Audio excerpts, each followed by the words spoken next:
If you're familiar with taking screenshots on an iPhone, you'll find that the same applies here. Simply hold down the home button and hit the power button. This will capture an image of whatever's on the screen. When you display the lock screen, you'll notice a picture icon in the lower right corner. Hitting it will present a slideshow, your iPad displaying every photo you have on it. While there are 4 apps preloaded in the dock, you can actually add up to 6 in it. Simply press and hold down any app and drag it to the dock. Just double tap the home button and press and hold on one app till they all start shaking on the screen. Tap the red circle in the running apps to close them. If you accidentally hit the home button when using an app, you can avoid shutting it down by continuing to hold down the home button. Do it long enough and your iPad will forget about closing the app you've loaded up.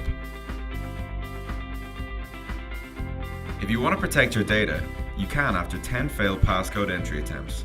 In settings in general, go to passcode lock and check erase data. Sometimes you want to work without any distractions, and the side switch does just that. If you go into Settings, General, you can set the switch to lock in either portrait or landscape mode.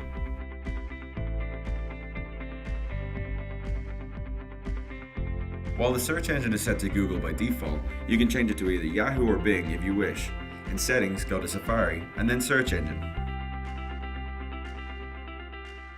If there are other people using your iPad regularly and you want to limit the content that they can access, go to General, then Restrictions, and enable them to select what apps can be accessed. If a numerical password isn't strong enough, you can make it more complex. In Settings, go to General and then Password Lock and turn off Simple Password. You'll then be prompted to enter your old and new password.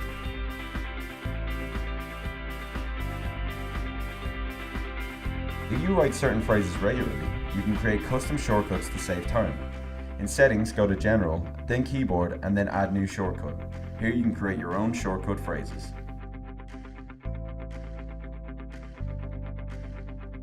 If you turn multitasking gestures on in General Settings, this will allow you to use 4 or 5 fingers to swipe left and right between apps, swipe up to reveal the multitasking bar, and pinch your way back to the home screen. If you want the search function in your iPad to be faster and more focused, you can set it so that only specific apps or details appear. Go to Settings, then General, and select Spotlight Search. Here you can choose what appears the next time you search. In Google Maps, you may have noticed a dog-eared page icon on the lower right corner.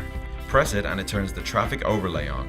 You'll be able to see how quickly traffic is moving, green meaning it's going at a regular speed, and orange and red showing if it's going slower than expected. If you come across a word you don't understand, select it by touching and holding it, then tap Define or Dictionary.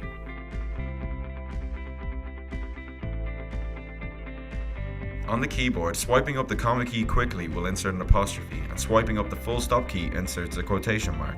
Also, holding down a key will bring up accented versions of that character. Pressing spacebar twice will do a full stop and then a space.